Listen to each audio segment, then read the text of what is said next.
చంద్రబాబు నాయుడు గారు ఏదైనా సరే సిస్టమ్ పరిధి దాటి ఆయన గేమ్ ప్లే చేయాలి. ఈ రోజు ప్రభుత్వంలో వచ్చే జీవోలన్నింటినీ కాన్ఫిడెన్షియల్గా ఎందుకు పెడుతున్నారు?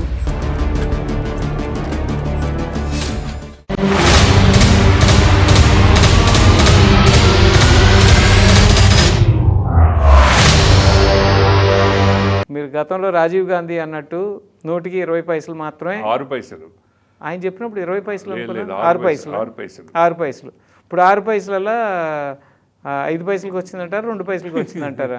అసలు పూర్తిగానే మాయమైపోతుంది, అదృశ్యం అయిపోతున్నాయి. పూర్తిగానే అదృశ్యం అయిపోతున్నాయి. చాలా ఫండ్స్ అసలు ప్రజలకి ఏమీ రూపాయి ఖర్చు కాకుండానే పద్దుల్లో లెక్కలు రెడీ అయిపోతున్నాయి. సో ఈ దుర్వినియోగం మీద ఇప్పటికైనా ప్రజలు కాస్త తెరుచుకుని ప్రశ్నించే తత్వం అలవర్చుకుని, ఎందుకంటే ఇప్పుడు ఎవరైనా తినేది అదే అన్నం. దానికి 5 రూపాయలు అన్నా క్యాంటీన్లో తింటామా, ఇంట్లోనో బయట హోటల్లో తింటే మనం తింటే ఒక 1000 రూపాయలు అవుతుందేమో. మరీ 75,000 1,00,000 తిండి రోజు తిని నిన్న కేసీఆర్ వాళ్ళ ఫ్యామిలీ ఇక్కడ తెలంగాణలో 900 కోట్లు 10 ఏళ్లలో, అంటే సంవత్సరానికి 100 కోట్లు కేవలం వాళ్ళ జలసాల కోసం ఖర్చు పెడతాంటే ప్రజాధనం దుర్వినియోగం అవుతుంటే, అలాగే జగన్మోహన్ రెడ్డి కూడా అంతే కదా. అందరూ అంతే. ఇప్పుడు ఇలాంటి దుర్వినియోగాన్ని అడ్డుకట్ట వేసే విధంగా ఏదో ఒక వ్యవస్థ రావాలంటే ప్రజల్లో చైతన్యం రావాలి, ప్రజల్లో పోరాట స్ఫూర్తి రావాలి, దానికి పత్రికలు సహకారం చేయాలి. దురదృష్టవశాత్తు పత్రికలు సహకారం చేసే పరిస్థితిలో లేవు. ఏమంటే ప్రతి పత్రిక ఏదో ఒక రాజకీయ పార్టీకి అలైన్ అయిపోయి ఉన్నారు. ఓన్లీ సామాజిక మాధ్యమాల్లోనే ఇది జరగాలి. సామాజిక మాధ్యమాలని ప్రభుత్వాలు అణిచేస్తున్నాయి. ఎవరన్నా క్వశ్చన్ చేస్తే కేసు పెడుతున్నారు, జైల్లో పెడుతున్నారు, బెదిరిస్తున్నారు. పోలీస్ ఆఫీసర్స్ ఫోన్ చేసి నువ్వెవడు ప్రభుత్వాన్ని అడగడానికి అంటున్నాడు. ఇన్నేళ్ల చరిత్రలో ప్రజల సమస్యలు పట్టుకొని అసెంబ్లీ గేటు వరకు వచ్చారు, కానీ ఒక్కరైనా లోపలికి తీసుకెళ్లగలిగారా? ఢిల్లీ వరకు సమస్యను తీసుకెళ్తారు. జంతర్ మంతర్ దగ్గర 4 గరుపులర్చి 2 రోజులు ధర్నాలు చేసి వెనుక్కొచ్చేశారు, కానీ సమస్యను పార్లమెంటు లోపలికి తీసుకెళ్లగలిగారా? నాకు అది రాజ్యాంగ హక్కు అని చెప్పేంత చైతన్యం నిలదీసినప్పుడు మీకు కూడా వచ్చినాయి ఒత్తిళ్లు? నేను పత్రికల్లో రాసినప్పుడు వచ్చినాయి, రాకుండా ఏం పోలేదు. కానీ దాన్ని తట్టుకొని నిలబడగలిగే సామర్థ్యం మనకుంది. అందరికీ ఉండదు కదా, సామాన్య ప్రజలకు ఉండదు. అందుకని వాళ్ళు సైలెంట్ అయిపోతున్నారు. సామాజిక మాధ్యమాల్లో ఒక పోస్ట్ పెట్టినా పోలీస్ బెదిరించగానే దాన్ని డిలీట్ చేయడమో లేకపోతే ఫర్దర్ పోస్టులు పెట్టకపోవడమో చేస్తున్నారు. పరోక్షంగా ఒక నియంతృత్వ రాజ్యం నడుస్తూ ఉంది. ఇప్పుడు ఎమర్జెన్సీ కంటే ఎక్కువ నియంతృత్వం ఈరోజు మనం అనుభవిస్తున్నాం. ప్రాథమిక హక్కులు లేవు. ప్రాథమిక హక్కులు చాలా వరకు పోయినాయి. ఏమంటే ప్రతి దాంట్లో రాజకీయం ప్రవేశించేసింది. జీవించే హక్కు లేదు మనకి.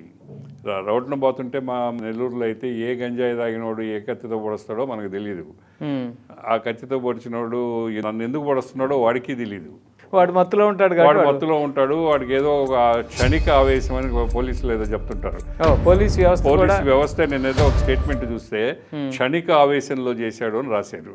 వీళ్ళెవరు నిర్ణయించడానికి క్షణిక ఆవేశంలో చేశాడు అని? అంటే అక్కడ పోలీస్ సమర్థిస్తుంది. అన్ని వ్యవస్థలు ఇలా సర్వనాశనం అవుతాయంటే ఈ దేశంలో ఎవరైనా ఉండటానికి ఇక్కడ బతకటానికి ఇంట్రెస్ట్ చూపిస్తారంటారా? ఉండడానికి 150 కోట్ల మంది ఈ దేశం వదిలి ఎక్కడికి పోలేరు. కానీ యువతరంలో కొంత అసంతృప్తి, అవిశ్వాసం దేశం మీద వస్తుంది.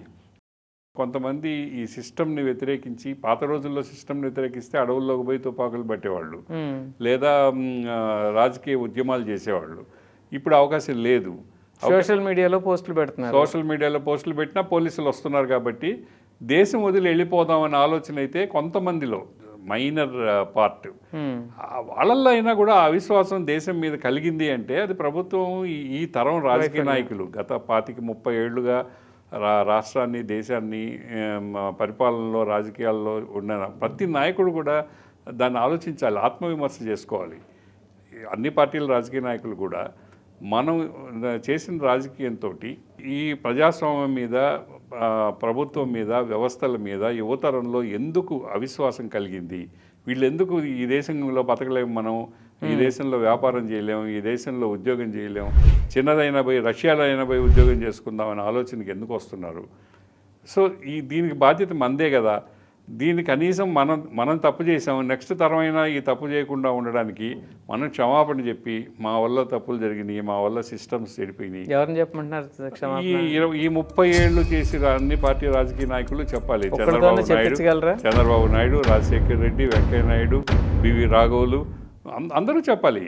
వీళ్ళే కదా నారాయణ ఎవరెవరైతే ఈ 25-30 ఏళ్ళుగా రాజకీయాన్ని ప్రభావితం చేశారో వాళ్ళు పరిపాలన చేయొచ్చు, పరిపాలన చేయకపోవచ్చు, ఎన్నికల్లో గెలవచ్చు, గెలవకపోవచ్చు.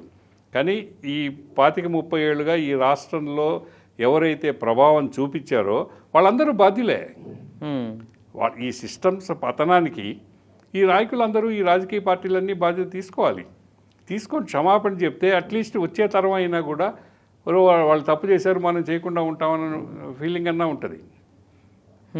ఆ రియలైజేషన్ ముందు నాయకుల్లో రావాలి, వాళ్ళలో రావడం లేదు కదా. ప్రజల్లో వచ్చి ఆ చైతన్యం వచ్చి వీళ్ళు మన ప్రజల్లో చైతన్యం వచ్చిన రోజు ఈ సిస్టమ్స్ ఉండవు, ఈ నాయకులు ఉండరు. అది తిరుగుబాటు వేరే రకంగా ఉంటుంది. ప్రజల్లో తిరుగుబాటు ఏ రకంగా ఉంటుందో మనం ఇరుగు పొరుగు దేశాల్లో చూస్తున్నాం.